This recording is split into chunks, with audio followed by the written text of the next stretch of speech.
Okay, you can start by saying your name and what position of leadership you're in.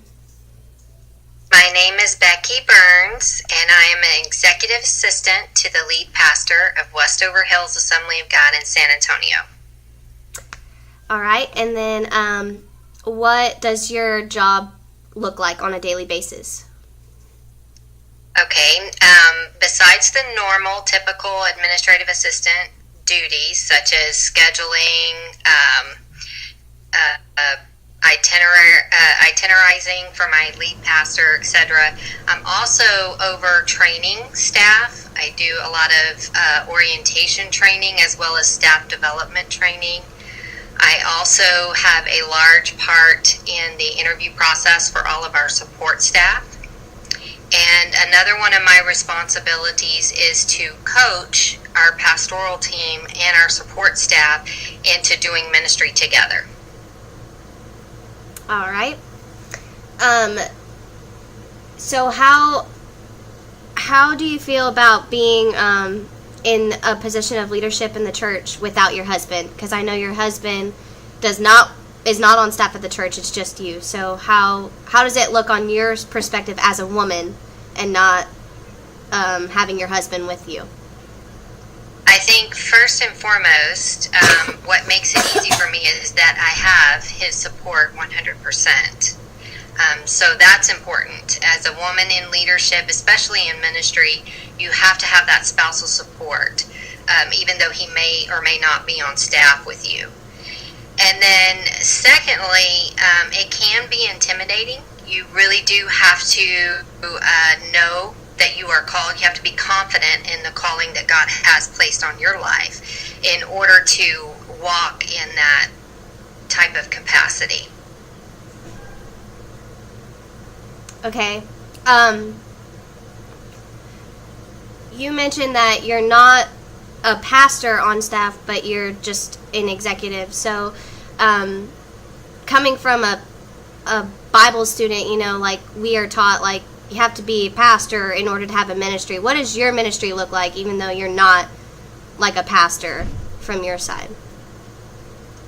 My ministry is of support nature and also servant leadership.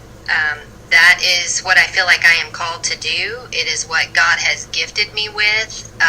He has been able to show me and guide me how to bridge the gap between the administrative portion of doing ministry as well as the actual hands-on ministry.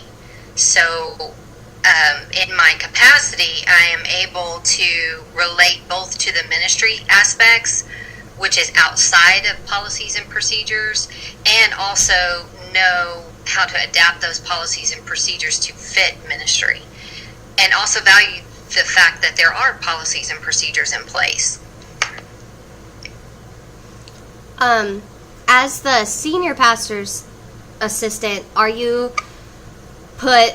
do you sometimes get put over other pastors? Like, do you sometimes have to run other pastors? I would not say I'm over any pastors. However, I do play an important role of coaching pastors on how to work with their admins and also coaching them through the culture of Westover Hills Assembly and how our pastor would do things, or the culture of and nature of our organization. So I'm not necessarily over them, but there are times when I have to say, okay, this doesn't fit with WAG culture, or this doesn't fit in servant leadership. So we have to tweak that particular ministry objective. So I kind of work with them hands-on in that capacity. And how long have you been involved in this organization, like this church? With Westover Hills Assembly, I've been there going on 23 years. Wow. That's a lot. Do you kind of feel like you know it all, or is there opportunities for you to still grow? Because you've been involved for a long time, so does Westover Hills keep growing, or how do you feel about that? Do you feel like you know it all and there's nothing to learn, or are you still learning on a daily basis? Absolutely not. I do not know everything. Absolutely a large part of our culture is always evolving and changing and reaching higher levels. So you do have to have a very open and teachable spirit. We are always kind of sliding back into a little bit of uncomfortable stage so that we can continue to climb forward. We don't ever want to plateau as a church or as an organization. That makes sense. And then my final question to you is, I'm graduating in 2 years. So what advice would you have for like a graduating Bible college student who wants to go into leadership? Like any advice that you have for me? First and foremost, I would say be a lifelong learner. Always have a teachable spirit. You can learn something from every situation that you're in, every church you're with, every personality that you work with can teach you something. So always have a teachable spirit. And then I think number 2, just be open to the direction of the Holy Spirit and don't get in a rut in ministry. Don't think that ministry only looks like this one thing or that one thing. Keep an open mind. Ministry is all about people, and people are very different. The circumstances can be very closely related.